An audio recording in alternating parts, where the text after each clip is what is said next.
Olá, bom dia. Meu nome é Beatriz, eu trabalho no núcleo pedagógico, a minha pasta é de educação especial e esta semana nós iremos estar juntos, né, conversando um pouquinho sobre a educação especial, né. Eu achei por bem, primeiro, esclarecer a todos vocês algumas coisas bem pertinentes à educação especial que todos devem saber, né? Então, nós estaremos juntos com os professores de Ciências Humanas, que é no dia 27 de abril, né, a TPC, junto com os professores de Linguagens, no dia 28/4, e junto aos professores de Matemática e Ciências da Natureza, no dia 29/4, né? Anos iniciais, posteriormente a isso, né? Eu enviarei um e-mail específico para os anos iniciais, até porque nós estamos com um cronograma muito apertado, inclusive os anos iniciais também, e será uma nova dinâmica, né, dos anos iniciais. Bom, nós vamos ter aqui todos os links para vocês acessarem a TPC, para acessarem os slides, para acessar o formulário de participação também, né? E com dúvidas que porventura surgirem ao longo desta ATPC, que eu possa depois dar uma devolutiva para vocês, né? Este ano, a equipe de educação especial conta com os supervisores Gilmar, com a Magda, com a Lucília, com a Patrícia e com a Ana Hurtado, né? Tivemos 3 aposentadorias aí, da Maria Tereza, da Eliana, que há 2 anos, e o do José também, que saiu recentemente a aposentadoria. Então, nós estamos agora nessa equipe para atendê-los da melhor forma possível, né? E dentro das nossas possibilidades também, né? O que às vezes nós não soubermos responder algo para a equipe gestora ou até para os professores, nós vamos nos informar, porque nós também não somos sabedores de tudo, né? A cada dia nós estamos aprendendo mais e mais e mais, ainda mais com essa nova dinâmica que nós estamos vivendo há quase 2 anos, né? Então, a aprendizagem está sendo muito mais significativa e constante, né? Eu vou preferir gravar alguns vídeos curtos, né? Até porque fica mais fácil até de subir esses vídeos, né? Nós demoramos menos tempo com isso, mas eu vou fazer o possível para ser bem objetiva, para ser bem clara, né? Para ser simples, com palavras que vocês entendam, porque eu sei que nós contamos com muitos professores coordenadores novos, com muitos professores também das áreas dos componentes curriculares novos, né? E que a educação especial nos torna um desafio muito grande, né? Ainda mais nessa época de isolamento, que nós temos que atender os nossos alunos, público-alvo da educação especial remotamente, né? Então, a primeira coisa que eu quero falar para vocês, não se sentirem apreensivos com isso, tá? Nós estamos aqui para ajudar, fazer o melhor possível e atendermos também da maneira que mais deixem vocês mais tranquilos para poder estar atendendo os nossos alunos público-alvo da educação especial, né? Bom, eu vou deixar com vocês no final o meu e-mail, né? Para vocês, caso queiram entrar em contato, vocês podem estar mandando e-mail para mim. O que eu puder responder, eu vou fazer o possível para ajudá-los, né? Mas também, nos links que irão para vocês, vai ter o link do formulário de presença, né? Que é o formulário geral de participação de vocês. E também gostaria que vocês colocassem as dúvidas de vocês e as sugestões para as próximas ATPCs, tá bom? Então, eu desejo para nós todos, né, uma ótima reunião. Vou tentar ser o mais clara possível, né, porque eu sei que educação especial é um tema complexo, cada dia parece uma coisa diferente, para nós também, né, e eu vou tentar ser o mais clara possível para vocês, tá bom? Muito obrigada.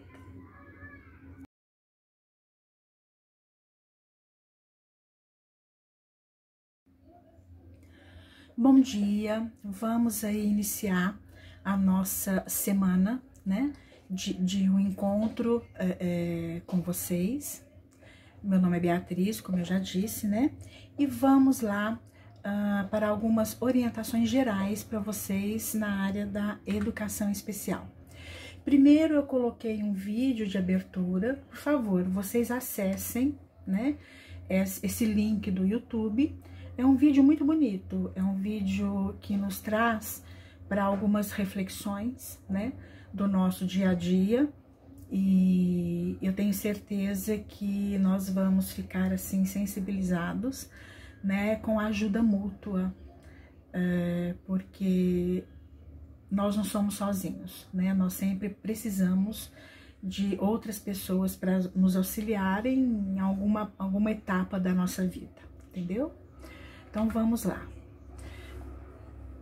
Vamos tentar fazer uma retrospectiva do ano passado, onde muitas coisas mudaram, né? Nas nossas vidas, nas vidas das famílias, nas vidas dos nossos alunos, a escola, enfim.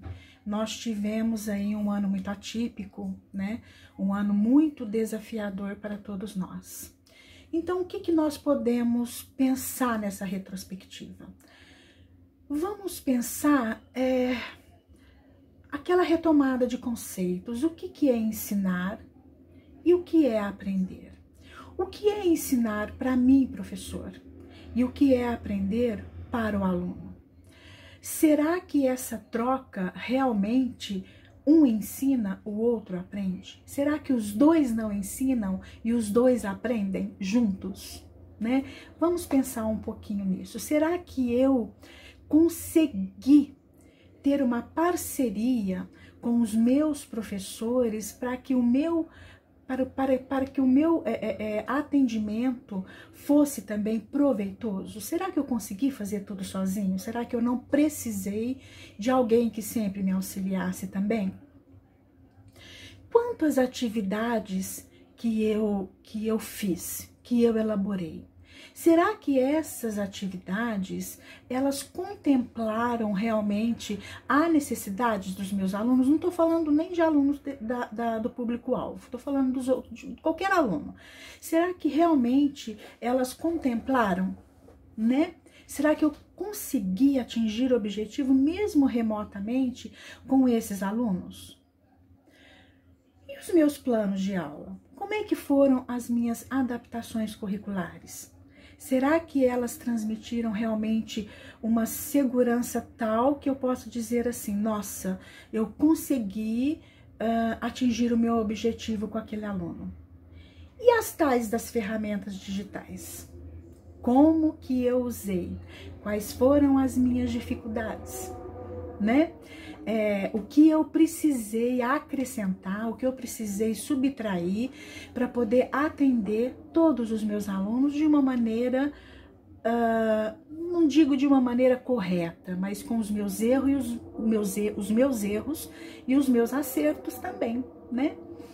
Eu tive alguma orientação na escola sobre educação especial, porque também nós tivemos muitos coordenadores novos, né? Então, eles também precisam de orientação, né? Bom, vamos lá. Será necessário que retomemos algumas questões do ano de 2020, né? O que foi possível para eu fazer para os estudantes da educação especial? O que foi possível eu fazer? Eu gostaria que vocês começassem a refletir nesse sentido. A gente foi capaz de atingir o que nós planejamos? Será que nós fomos capazes disso? E o que a gente precisa retomar com os estudantes nesse novo ano letivo? Pensa num todo, né? quais as habilidades que nós conseguimos atingir e o que eu preciso retomar, seja da mais simples forma que for, o que eu preciso retomar com aquele aluno, né? Porque o ensino remoto me trouxe a possibilidade de um atendimento mais individualizado com os meus alunos. Então eu acho que foi uma maneira até melhor, né? Da gente estar atendendo esses alunos individualmente e vendo realmente as suas dificuldades, né? Porque numa classe onde tem 30, 35 alunos, enfim, é um pouco mais difícil mesmo, né? Mas remotamente eu tive um atendimento mais exclusivo com aquele aluno. Quais recursos que eu usei que deram ou não certo? E o que eu preciso mudar nessa época de desafio para todos nós? Gostaria que vocês refletissem essas questões, né? Porque quando nós nos colocamos para reflexão, nós nos colocamos no lugar daquela pessoa que está sendo atendida, nas dificuldades daquela pessoa que está sendo atendida, né? No que eu pude proporcionar para aquele aluno, né? Vamos dizer, público-alvo da educação especial, para aquele aluno autista, para aquele aluno deficiente auditivo, para aquele aluno deficiente visual, para aquele aluno deficiente intelectual e para outros alunos também com vários transtornos, mas que não se encaixam no público-alvo de educação especial. Nós temos uma gama de alunos com dificuldades de aprendizagem também, que não se encaixam na educação especial do público-alvo. Será que eu consegui atingir os meus objetivos? Se não, o que eu devo fazer? Entramos no ensino à distância, no ensino presencial, né? Hora um, hora outro, e o que a gente chama de ensino híbrido. Vamos falar um pouquinho do ensino híbrido, né? Ele também é uma metodologia que combina a aprendizagem presencial com a remota, que permite que o aluno estude sozinho ou online em sala de aula, que interage com o professor ou com o colega. E isso se encaixa também para o aluno público-alvo da educação especial. Se ele não está na escola com a ajuda do professor da sala de aula, ele está em casa com a ajuda de alguém, ou do pai, ou da mãe, ou de um irmão mais velho, ou quem quer que seja da família. Ele nunca está sozinho, né? Porque o ensino híbrido, ele também permite essa combinação, né? Essa combinação escola, casa, casa, escola. Existem várias formas da implementação desse modelo, né? Mas para eu poder ter esse modelo em mente, que eu possa beneficiar esse aluno, eu tenho que traçar um plano, né, de uma infraestrutura educacional mesmo, definir alguma orientação pedagógica com o coordenador, ou definir alguma formação, né, é o que nós estamos fazendo agora, e estabelecer algum cronograma de aula, porque o cronograma de aula do meu aluno, que não é público-alvo da educação especial, ele, basicamente, ele difere de algumas coisas das atividades diversificadas, das atividades adaptadas, né? Eu tenho que pensar na possibilidade de atendimento daquele aluno que está em casa com dificuldades também de uso das ferramentas digitais, né? Eu tenho que pensar até no modo que eu vou avaliar e muitos outros pontos, nas dificuldades, quem está ajudando, né? Eu lembro daquele aluno na minha sala de aula, as dificuldades que ele tem, o que eu fazia em sala de aula para poder minimizar. E quando eu recebo um aluno agora matriculado no ensino remoto que eu não conheço, eu tenho que entrar em contato com a família. Eu preciso tirar informações da família para que eu possa conhecer esse aluno de uma forma mais integrada, né? De uma forma que vá me possibilitar um atendimento minimamente possível, para que eu possa ajudar esse aluno em suas dificuldades.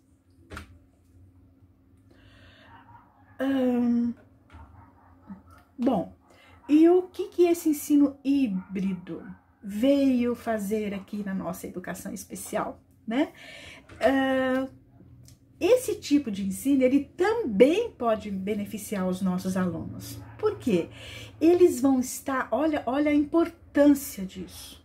Quando eles estão na escola, lá junto com seus 30, 35 alunos, talvez o professor com tantas atribuições em sala de aula, talvez esse aluno, ele passe até um pouco mais desapercebido em sua capacidade de atenção, de percepção, de memória, de apreensão, né? Por quê? Porque aquela dispersão em sala de aula também pode dificultar o atendimento individualizado desse professor. Quando ele está no ensino remoto, você está só com ele, você está percebendo a falta de atenção que ele tem em alguns momentos, você está percebendo a falta de percepção, você está percebendo a dificuldade de memória que ele tem para poder fazer a apreensão dos conteúdos que estão sendo ministrados. Por que eu falo em conteúdos? Porque quando eu atendo um aluno, público-alvo da educação especial, eu não dou outro currículo para ele, é o mesmo currículo que ele segue. E nisso entram o quê? As adaptações curriculares, que nós já fizemos oficina, né, no núcleo pedagógico. Muitos professores tiveram a oportunidade de participar, os professores coordenadores, né, e transmitir isso para a escola. Eu vou falar dessa adaptação curricular um pouquinho mais para frente, tá bom? Que isso vai nos ajudar a encontrar as fragilidades que esse aluno tem em certas habilidades. E o que eu posso fazer para minimizar essa fragilidade? Eu posso não tirar essa fragilidade de vez, mas eu posso minimizar, né? Então, essas habilidades, elas podem ser trabalhadas com todas as dificuldades que esse aluno tem, com observação constante do professor no ensino remoto, porque ele vai estar ali com o aluno, né? E o professor poderá ir flexibilizando o ensino de maneira que vai percebendo essas fragilidades que vão se encontrando ali, né? E ele adapta da melhor forma possível. Se ele não pode sanar, mas pelo menos minimiza ao estudante essas fragilidades, né? Vamos falar isso um pouquinho depois. Eu não quis, nesse momento, entrar com vocês diretamente em adaptação curricular, porque eu acho que eu tenho que ir por etapas. Então, vocês têm que conhecer pelo menos algumas coisas gerais da educação especial para a gente depois partir para uma outra etapa, né? Vamos conhecer agora o papel que a equipe de educação especial, qual é o papel de cada um. Vocês precisam ter conhecimento disso. Vamos lá. Nós temos na educação especial o professor interlocutor, que está aí a resolução, né? Eles vão atuar na condição de professor interlocutor dos alunos surdos nas classes ou na série do ensino fundamental médio, inclusive na educação de jovens e adultos, tá? Aqui tem algumas premissas do professor, né? Que a admissão dele, como é que acontece, que ele vai assegurar aos alunos surdos ou com deficiência auditiva uma interação professor-aluno no desenvolvimento da aula, que possibilita o entendimento e o acesso às informações que o professor do ensino regular dá, né? E ele vai cumprir a quantidade de horas semanais correspondente à carga horária da classe ou da série em que atua, né? No desenvolvimento das aulas diárias, inclusive de educação física mesmo, né? E quando ministradas no contraturno de funcionamento da classe. Então, ele é um professor interlocutor, tá? Um momentinho que eu vou dar uma arrumadinha aqui para vocês. Isso. Como que é? Bom, o professor interlocutor, deixa eu voltar aqui. Como que a escola, ela vai perceber que ela precisa de um professor interlocutor? Receber um aluno surdo, a primeira língua desse aluno é Libras, tá? Então, ela vai precisar do quê? De um professor intérprete em sala, um professor interlocutor. O que que a escola faz? Manda essas aulas para a grade, né? Para atribuição, com um ofício para a equipe de educação especial, solicitando que esse professor interlocutor seja admitido para atender tal aluno em tal série, tá? Isso vai para atribuição. Logicamente, tem que ter o professor interessado, tem que ter o professor com perfil, tem que ter tudo bonitinho. O setor de atribuição vai verificar direitinho, bonitinha, documentação, diploma, tudo isso bonitinho. Atribui esse professor interlocutor e ele vai permanecer o tempo todo com este aluno na sua escola, tá? Aí você me pergunta, é o professor interlocutor que elabora as atividades? Não, ele vai passar para o aluno surdo na primeira língua, né? Que é a língua de sinais, ele vai passar para que esse aluno entenda o que o professor do ensino regular está transmitindo para os seus alunos. Então, a gente pede que quem tiver um professor interlocutor em sala, que passe anteriormente os conteúdos a serem ministrados em aula para que esse professor possa estudar. Porque o professor interlocutor, ele não tem propriedade em física, química, matemática. Ele vai usar configurações de mão para poder explicar para o aluno o que o professor lá, regente, está passando. Então, ele precisa tomar ciência antes. Ele pode ser um professor de ciências, ele pode ser um professor de português, aí ele vai ter um pouco mais de facilidade para transmitir para esse aluno, mas ele não é professor multidisciplinar, ele também tem uma disciplina, né? E quem tem propriedade da sua disciplina é o professor regente, né? Então, a gente pede para que passe anteriormente para este professor o conteúdo a ser ministrado, ok? Professor itinerante, o que será esse professor itinerante? Na resolução 68, né, que é a da educação especial, o que fala? Comprovando a inexistência de espaço físico adequado à instalação de sala de recurso na escola, da unidade escolar, quer escola próxima, ou quando devidamente justificado, o atendimento pode ser na modalidade itinerância.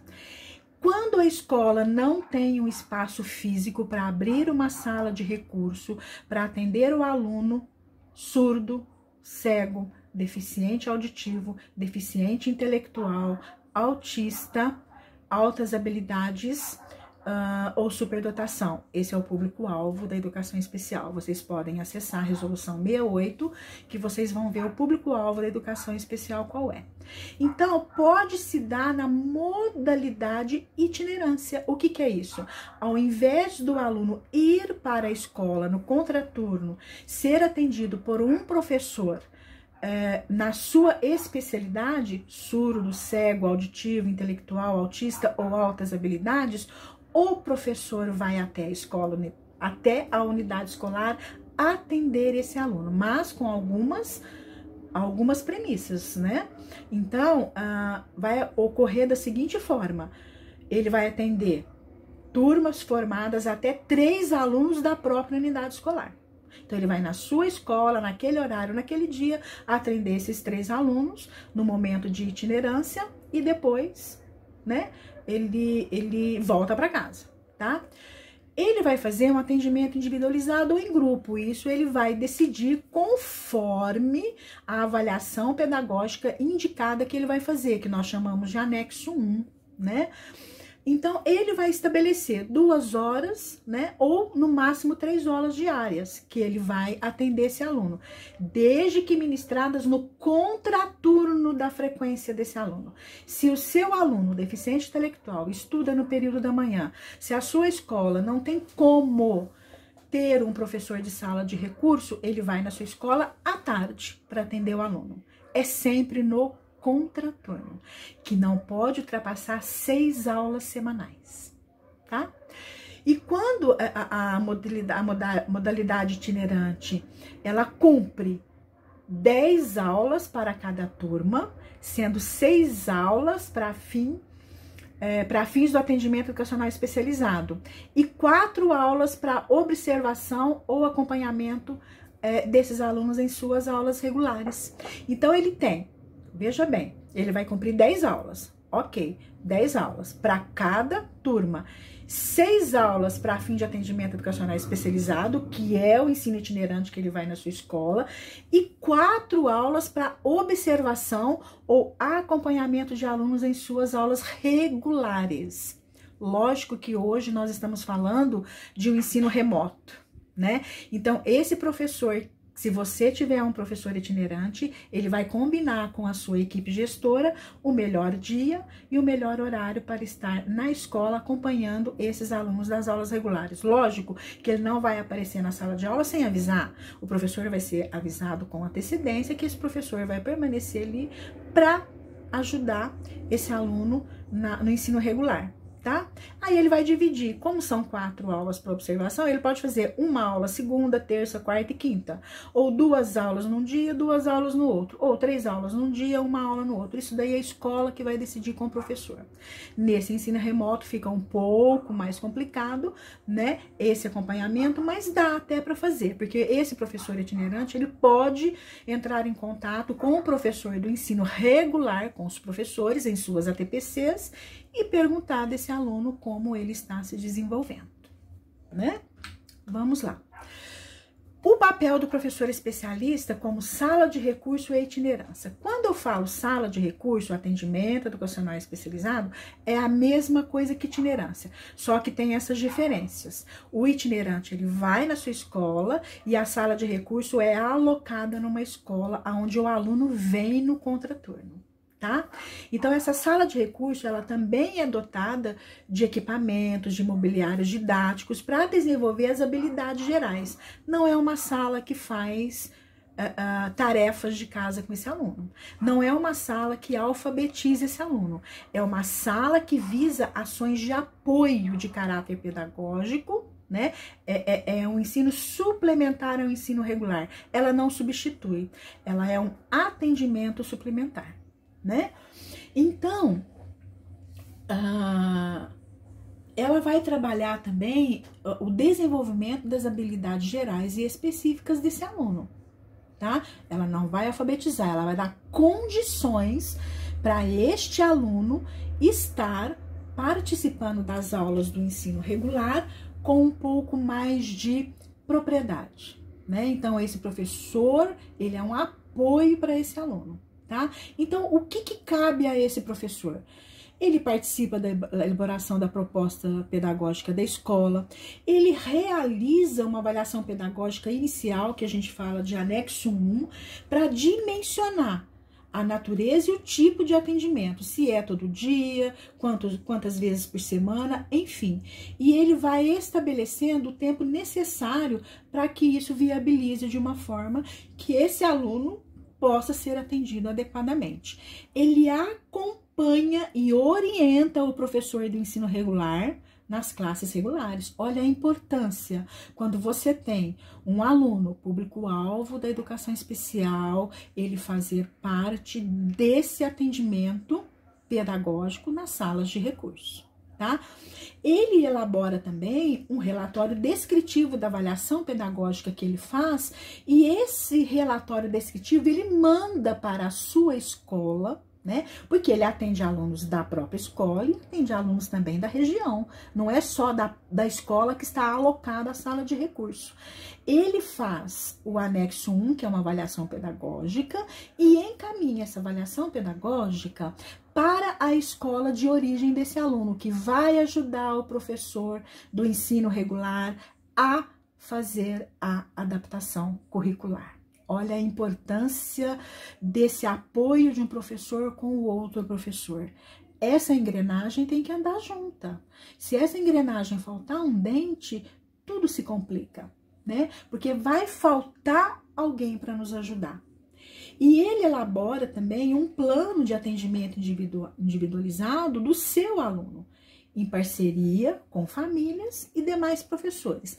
Esse plano de atendimento individual, que a gente chama PAI, ele é só da sala de recursos, tá bom?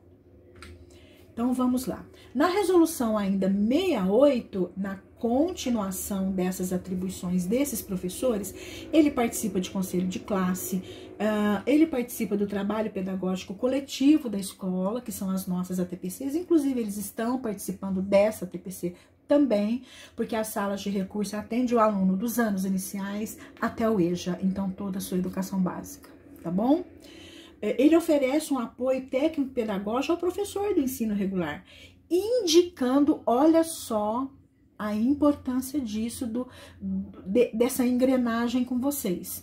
Ele indica alguns recursos, algumas estratégias, algumas metodologias e alguns aspectos de acessibilidade e desenvolvimento pedagógico para você atuar com este aluno em sala de aula. Ninguém trabalha sozinho. Nós precisamos um dos outros, né? E ele mantém atualizado todos os registros de atendimentos, né? Conforme existem alguns documentos e algumas instruções que eles precisam fazer, né? Para cada área que destina ao público da educação especial. Um para autista, o outro para deficiência visual, auditiva, altas habilidades intelectuais, enfim. Né? Ele orienta também os pais e os responsáveis dos alunos, bem como a comunidade, quanto aos procedimentos educacionais, sociais, laborais, de saúde, encaminhamentos para a área da saúde, porque muitos alunos não são público-alvo de educação especial. Um exemplo: dislexia, transtorno do déficit de atenção, e muitos transtornos de saúde, depressão, bipolar, enfim, que nós estamos cheios, muitos dos nossos alunos também têm esses transtornos, não são público-alvo de educação especial, mas ele orienta como encaminhar, como atender, entendeu? E participa também de todas as atividades programadas pela escola, as atividades pedagógicas, né? Ele também tem a função de orientar funcionário, alunos, professores da escola para a promoção de uma cultura educacional inclusiva. Ele também tem essa atribuição, né? O nosso aluno da sala de recurso ou itinerância não é só nosso aluno, ele é aluno da escola, professor. Ele faz parte da escola. Então, todos nós temos responsabilidade desse aluno. Não é só você, professor da área de ciências humanas, não é só da área de linguagens, não é só da área de matemática, enfim, ciências da natureza, e não é só do professor da sala de recurso. Ele faz parte da escola. Por isso que numa ATPC nós precisamos colocar o nome desse aluno em questão para que nós juntos, de todas as áreas, possamos dinamizar o atendimento e as atividades diversificadas para atendimento desse aluno. Um professor precisa ajudar o outro, tá? Nós temos agora também o professor auxiliar em sala, mas não tem uma definição desse professor, porque não tem nenhuma resolução estadual que nos fale desse professor.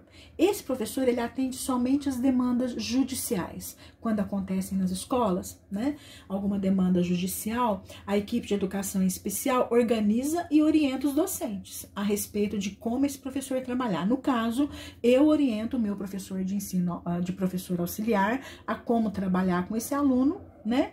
Porque isso faz parte da nossa atribuição, para que a gente contribua para o desenvolvimento do trabalho desse professor, né? Para nós, o professor auxiliar, ele precisa articular o trabalho dele com os professores do ensino regular e com o professor da sala de recurso. Porque esse professor de ensino auxiliar que foi contratado judicialmente, né? Ele também é um articulador da escola. Ele articula o seu trabalho com o professor regular, com o professor da sala de recursos, se o garoto for, se o aluno for para atendimento em sala de recurso, né? O que nós solicitamos que faça isso. Então, ele adequa todas as habilidades do currículo às necessidades do estudante, por meio das adaptações curriculares. Mas é ele que faz a adaptação curricular? Não é ele sozinho. Essa equipe, professor do ensino regular, da sala de recurso e esse professor auxiliar. Geralmente, não é regra geral, né? Os que têm professor auxiliar são os alunos com transtorno do espectro autista, geralmente. Mas outra deficiência, se for uma demanda judicial, também poderá ser beneficiado com este professor, né? Ele orienta e ajuda os estudantes na sua rotina escolar também, tá? E ele relata o desenvolvimento do seu trabalho através de alguns relatórios específicos. Professor domiciliar, que é a resolução 25, então vamos falar um pouquinho, né? O que é esse professor domiciliar? Já fala, domiciliar, em casa, de alunos impossibilitados de frequentar as aulas por alguma razão de saúde que implique a permanência prolongada no ambiente domiciliar, tá? Logicamente que isso vai passar por toda uma verificação da educação especial, isso é a equipe gestora junto à família que solicita um professor domiciliar, é feito toda uma documentação para que esse aluno tenha o atendimento em casa, tá? Para isso, ele tem que ser público-alvo do atendimento domiciliar e eles precisam estar regularmente matriculados na rede estadual de ensino. Tá? Rede estadual de ensino. Nós não atendemos domiciliar da rede particular e nem da rede municipal. Então, existem algumas premissas que nós precisamos verificar.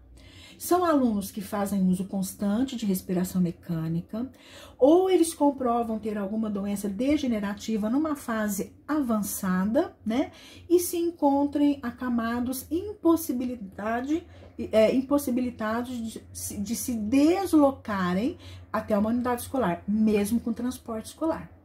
Tá? Então, tudo isso é analisado, essa documentação, a equipe gestora, ela manda para a escola toda essa documentação e a equipe de educação, junto com os supervisores, os dirigentes de ensino, analisam e se estiver tudo corretamente certinho, a gente pede autorização para ter esse professor auxiliar em casa. Eu vou dar uma paradinha aqui, porque já demos 30 minutos da primeira gravação, né? Só para não deixar muito pesado o vídeo e a gente já volta, tá bom? Obrigada.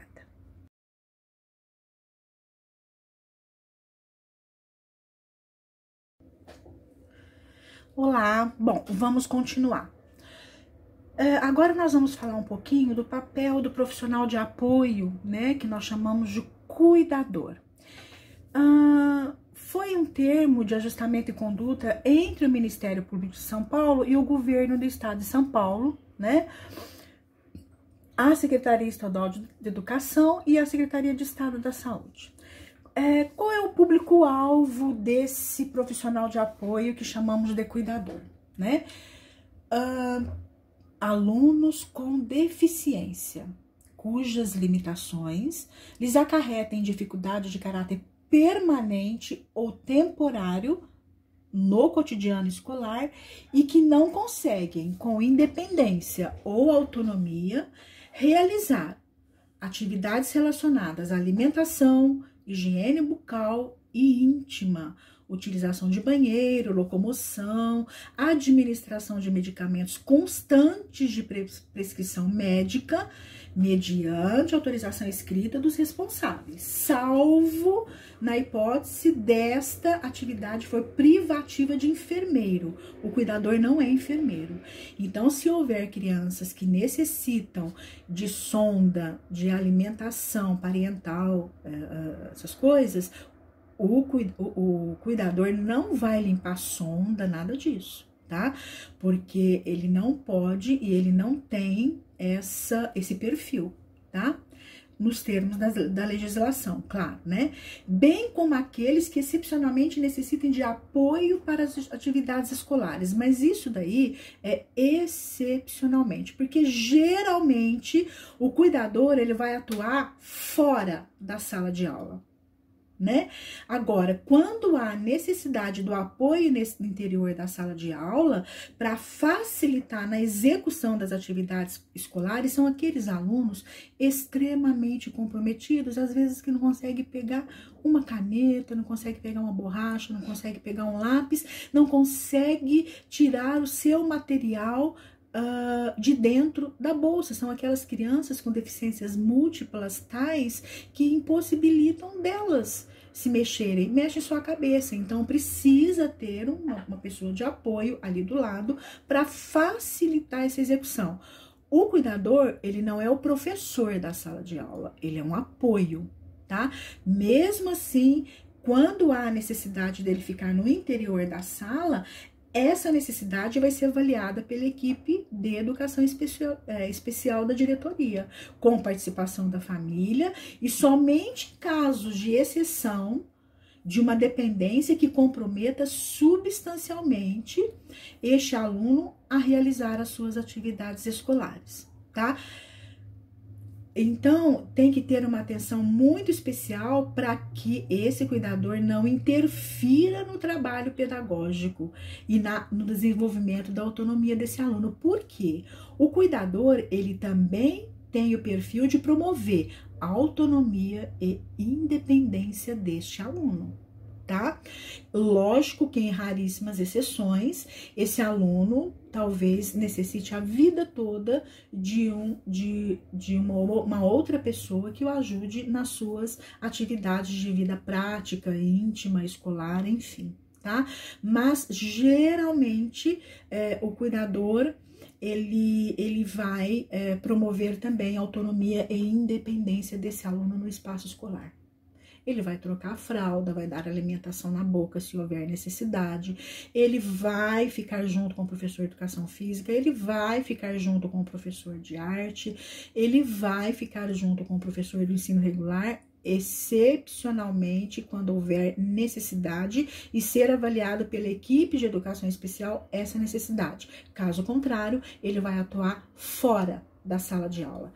Esse cuidador, ele atende até 3 alunos por turno, tá?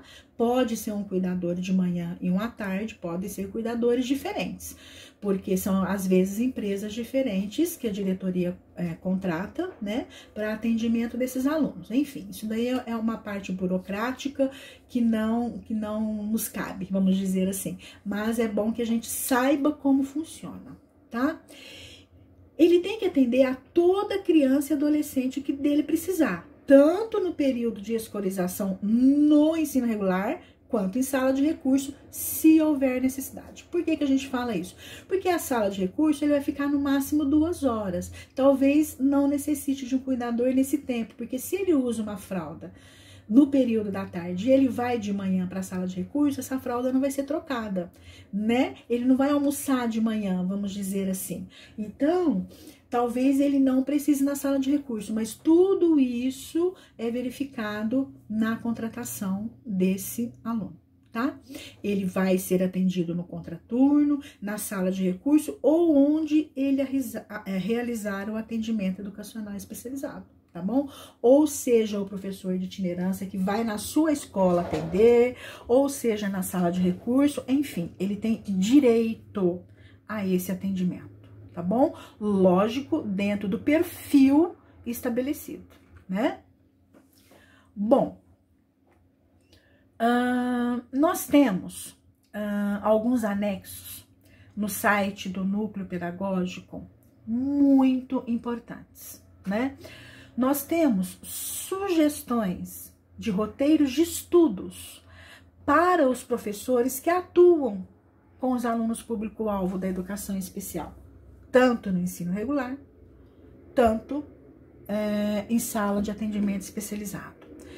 Eu gostaria imensamente que vocês, eu fiz assim, de propósito, eu não vou colocar os roteiros de estudo aqui, porque eu quero que vocês acessem o site do NPE.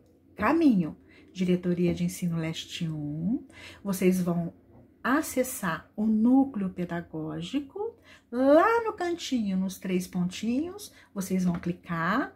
E embaixo vai aparecer Educação Especial. Clicam em Educação Especial. Lá tem as sugestões de roteiros de estudo para os professores do ensino regular, para o professor auxiliar, para o professor interlocutor, para o professor domiciliar. Por quê? Existem também alguns anexos no site interessantíssimos para vocês. Inclusive, eu gostaria de deixar aqui com vocês, falando, que lá existem várias formações que eu pretendo multiplicar para vocês, né? Conforme o cronograma que me for estabelecido com a minha diretora do núcleo, com os meus parceiros no núcleo pedagógico, para que eu possa entrar. Eu gostaria de fazer com vocês também uma oficina de adaptação curricular, nos mesmos moldes que nós fizemos há 2 anos atrás com a equipe gestora no núcleo pedagógico, com a participação dos meus parceiros PCNPs do núcleo pedagógico. Tá? Cada PCNP ficou responsável por sua área. Por que que eu falo assim, gente? Porque cada professor ele atua na área dele. Então, ele é que sabe o que pode ser adaptado ou não. Ele tem propriedade da sua disciplina. O professor de português, história, geografia, ciências, matemática, ele pensa, poxa, se meu aluno não consegue fazer uma equação, né, por conta das dificuldades, das impossibilidades intelectuais, de percepção, de memória, eu conheço o meu aluno. Eu sei o que ele é capaz e o que ele não é capaz. O professor tem essa sensibilidade, tem muito essa sensibilidade. Ele adapta. O professor de matemática adapta uma atividade para aquele aluno. Quando a gente fala que nós vamos fazer uma orientação técnica de adaptação curricular, eu não estou tirando do currículo tudo. Eu estou adaptando. E eu não preciso trabalhar todas as habilidades com aquele aluno. Eu nem faço isso, às vezes, com um aluno do ensino regular, né? Eu vou fazer o quê? Alguns recortes de algumas habilidades, para eu poder trabalhar com aquele aluno, e vai ser avaliado como tal. Se ele não consegue, diante daquele conteúdo proposto, no componente curricular que eu tenho, eu vou trabalhar uma habilidade com ele. Então, seria isso que eu gostaria de não é nem uma orientação técnica nova, é uma reprise. Talvez eu use até os mesmos termos, as mesmas adaptações que foram usadas da última vez, que estão bem claras. E lá no site do Núcleo Pedagógico existem todas essas adaptações. Não é um copia e cola, são sugestões para o aluno deficiente intelectual, para o autista, enfim. E no site do Núcleo Pedagógico também existem várias formações, tá? De deficiência intelectual, já vou falar aqui para vocês, tá bom? Então, por favor, eu gostaria que vocês acessassem as nossas sugestões de roteiros de estudos, que vai auxiliá-los, sim, na elaboração das atividades diversificadas, das flexibilizações, e logo, se Deus quiser, logo a gente vai entrar aí com as nossas oficinas de adaptação curricular, que eu quero tê-los comigo novamente, tá bom? Então, vamos torcer aí que seja logo, porque eu tenho que cumprir também um cronograma do núcleo. Não é só a educação especial que tem todas as disciplinas lá, né? O atendimento de todas as áreas. Nós recebemos um comunicado da secretaria já há algum tempinho, que os nossos alunos com baixa visão, né? Eles estarão recebendo alguns tablets. Parece que vão ser entregues em 3 etapas, eu acho que não começaram as entregas ainda. Para eles poderem ter acesso ampliado a esse currículo. Chegou um comunicado, parece que 317, vocês peçam, por gentileza, esse último comunicado para a escola, que se já foi transmitido para as escolas, para que vejam como que está o andamento, né? E como que vai ser a distribuição disso, tá bom? Falem com a sua equipe gestora, por favor, né?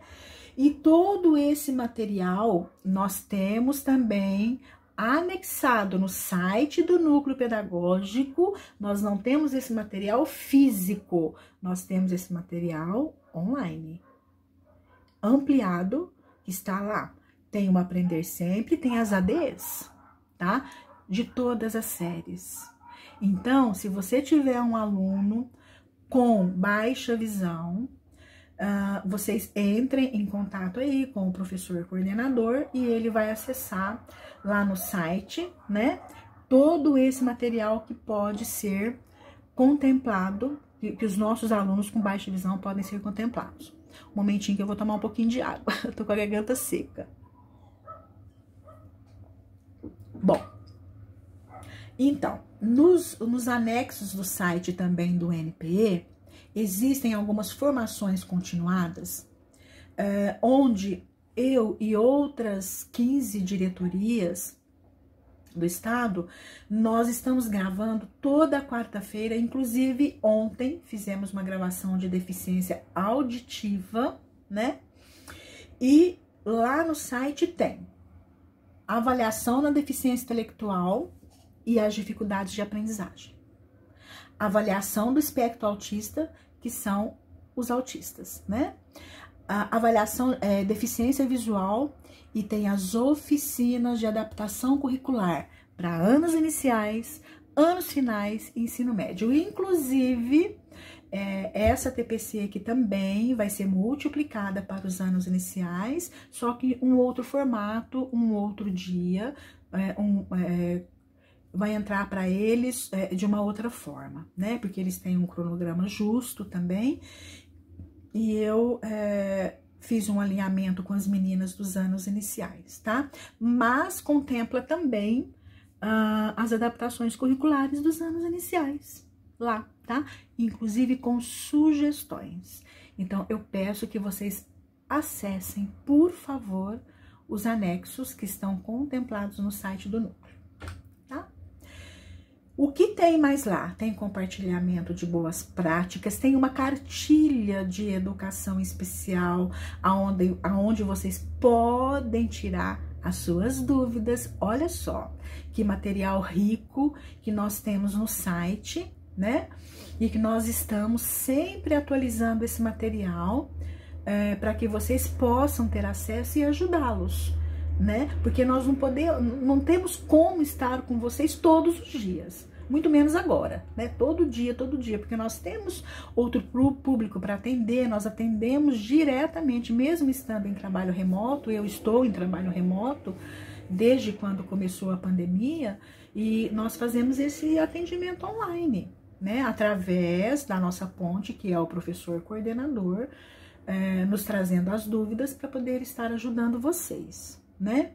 Lá existem todas as escolas que possuem aquela sala de recurso que eu falei para vocês, que nós chamamos de atendimento educacional especializado, aonde o professor coordenador, que com certeza deve estar também nos acompanhando nessa TPC, se não acompanhará em outro momento, para que eles também tenham a possibilidade de estar encaminhando esses alunos, né, para essas salas de atendimento educacional especializado, sempre no contraturno, né? O nosso atendimento educacional especializado, o atendimento é feito por deficiência, diferente da prefeitura. Na prefeitura é multifuncional, né? Nós aqui atendemos por deficiência. É uma sala de deficiência intelectual, a outra de autista, a outra de deficientes auditivos, a outra de deficiente visual. Nós só não temos atualmente professores para fazer atendimento para os nossos deficientes físicos múltiplos, nem temos professor habilitado para fazer atendimento aos nossos alunos com altas habilidades. Ainda não temos, né? Existe no site também documentos né, do profissional de apoio, do cuidador e transporte escolar. Isso faz parte da equipe gestora, mas vocês precisam estar cientes disso também, né, que toda a documentação que precisa para mandar no sem papel para a equipe de educação especial está lá no site do NPE, tá bom? Bom, vamos falar um pouquinho do planejamento das atividades escolares no nosso ensino híbrido. Nós sabemos que o nosso centro de mídia nos possibilitou vários acessos para isso, né? Que tá aí, pela TV Cultura, alguns aplicativos, pelo Facebook, o site do Centro de Mídias, pelo YouTube, enfim, né? Pela Univesp, que é os anos iniciais de educação infantil, enfim, eles nos possibilitaram algumas ferramentas para nós estarmos atendendo os nossos alunos, tanto do ensino regular como da educação especial, que não tem diferença, tá? O que atende um vai atender eles também, tá? E algumas ferramentas, né, para a realização de algumas atividades não presenciais, não é verdade? Mas nós sabemos que temos dificuldades com essas ferramentas, né? Mas precisamos sempre estar nos policiando e tentando aprender um pouquinho mais. Eu falo para vocês, eu tenho dificuldade para acessar as ferramentas, mas eu peço ajuda, né? Imagina os nossos alunos em casa também. Eles também têm dificuldades. Ou não, porque eles acessam com tanta facilidade, né, que deixa a gente no chinelo, né? Eles têm uma facilidade imensa para isso, né? Então, vamos lá. E algumas ferramentas também de atividades não presenciais. O que a gente usa? A gente usa o Zap, né? O WhatsApp. A gente usa aí o Classroom, ou o Facebook, ou um formulário, né? Ou o e-mail, entendeu? Então, nós temos várias formas de utilização dessa realização de atividades quando estamos no ensino não presencial, não é? Junto às plataformas digitais também que foram disponibilizadas para um uso gratuito, né? Inclusive agora o chip, enfim, né? Então, nós temos algumas formas ou algumas plataformas digitais que nos auxiliam nisso, não é verdade?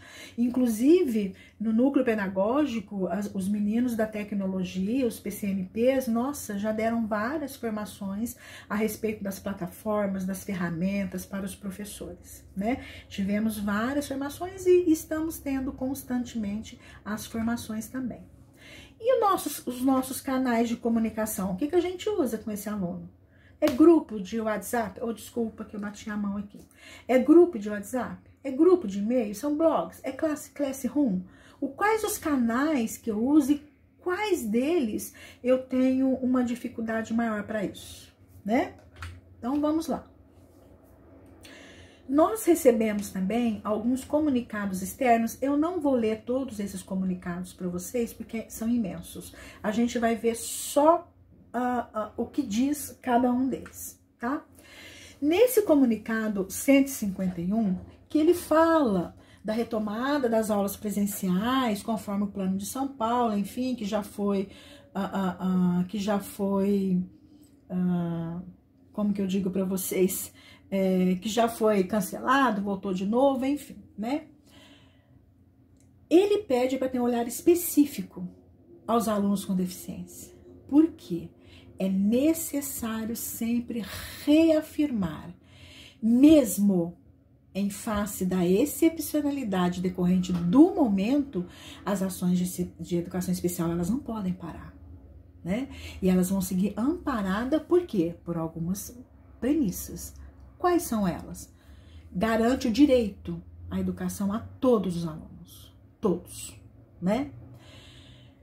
Adoção de medidas necessárias a assegurar a saúde dos alunos, que é o que a gente sempre fala, para eles e para todos.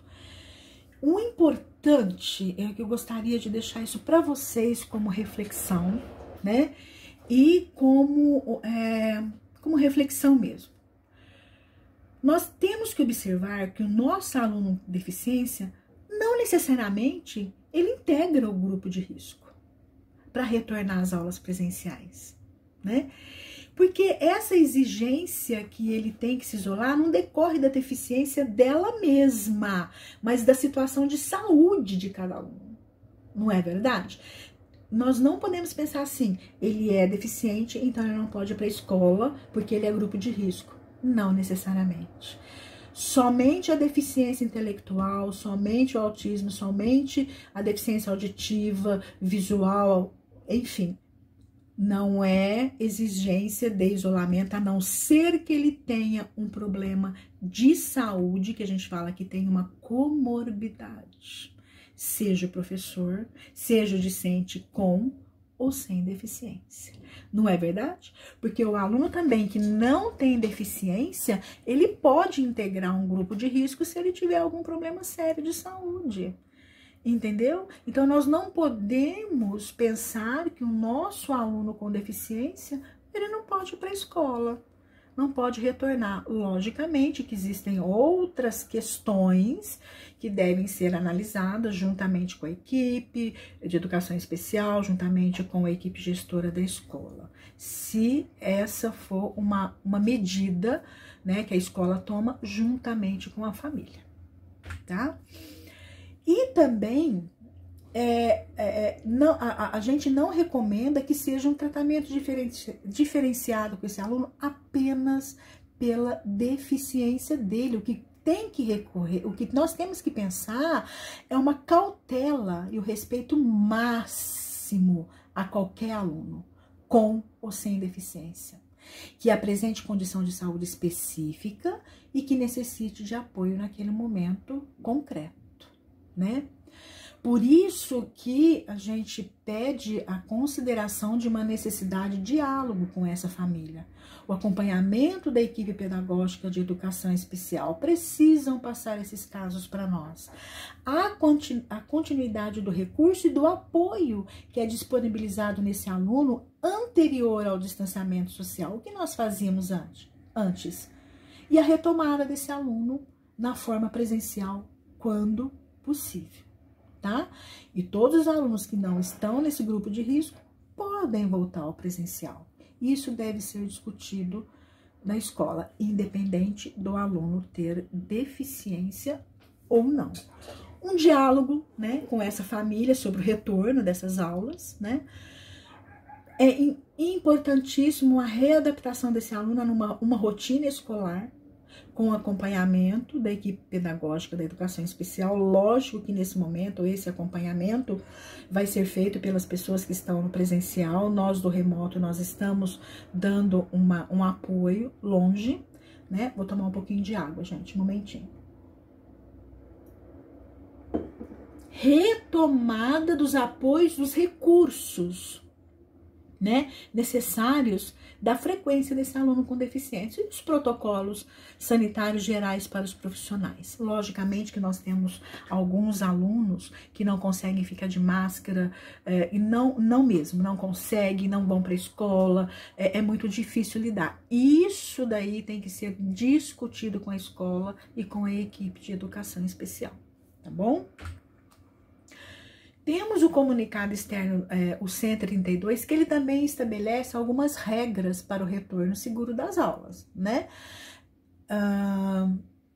Logicamente, o que fala num aspecto geral, né? E que esses alunos, eles continuarão realizando unicamente atividades escolares não presenciais até que seja autorizado o retorno, enfim. Né? Esse documento vocês já devem ter recebido também, e a relevância de uma busca ativa também dos alunos deficientes. Precisamos fazer uma busca ativa para ver o que está acontecendo, o que não está acontecendo e o que a escola poderá fazer para beneficiar esses alunos, tá bom? Continuando também, né?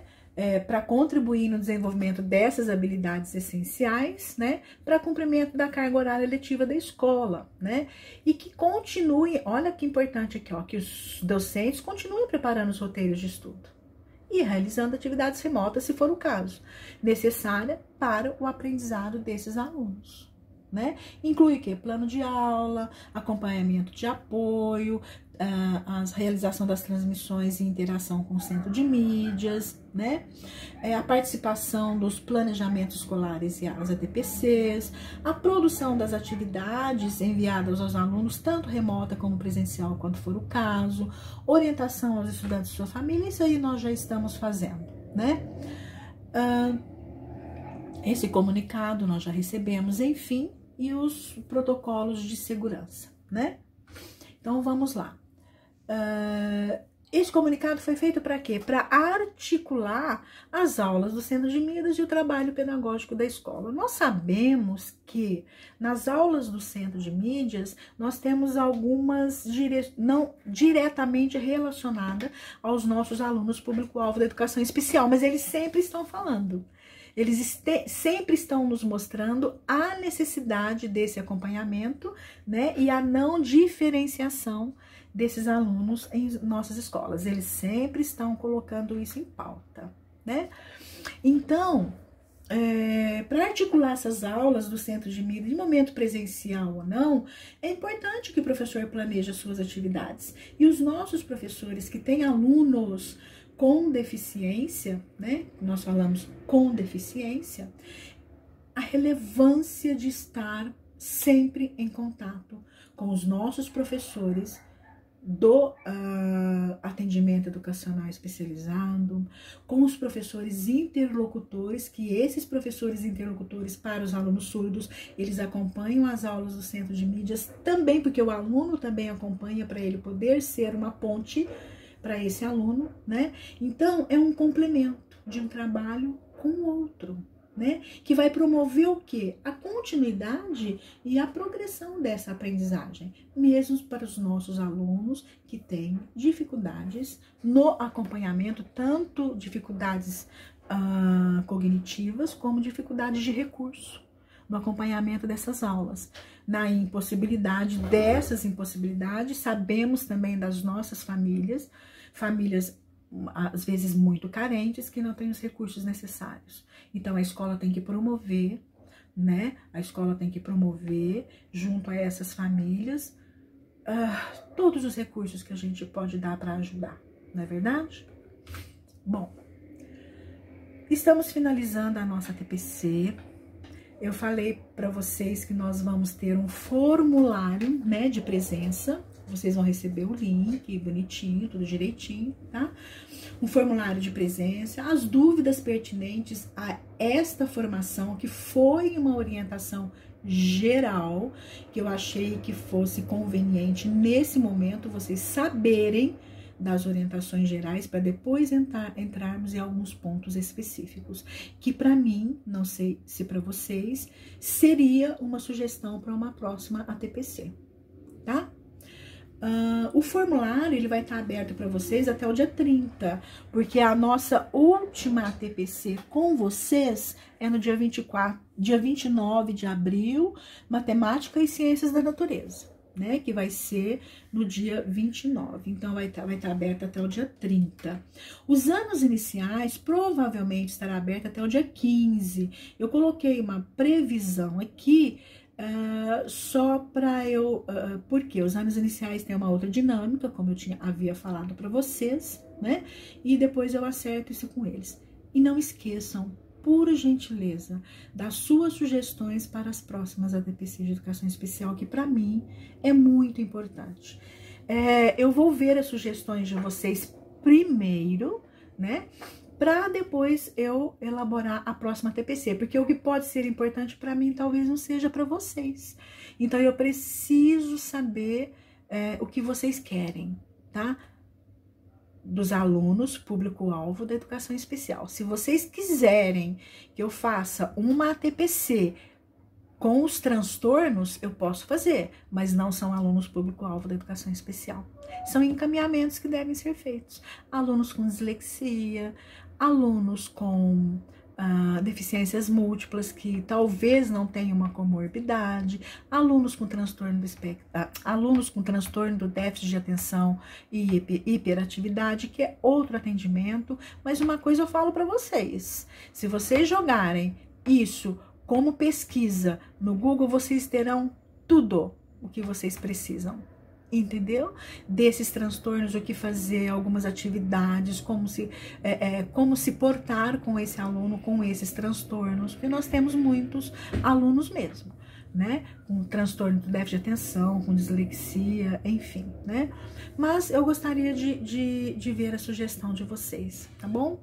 Eu espero ter atendido pelo menos em parte neste momento, né?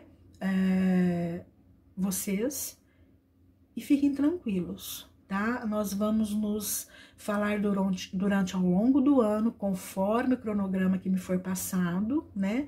Porque nós temos cronogramas da EFAP, temos cronograma da SEDUC, temos outros cronogramas para cumprir. Se eu pudesse fazer com vocês uma TPC toda semana, eu faria, mas na impossibilidade a gente tem que cumprir outros cronogramas, tá bom? Então eu deixo desde já para vocês o meu grande abraço, o meu grande carinho, que vocês tenham uma semana abençoada, né? E que vocês façam tudo sempre com muita atenção aos nossos alunos com deficiência, né?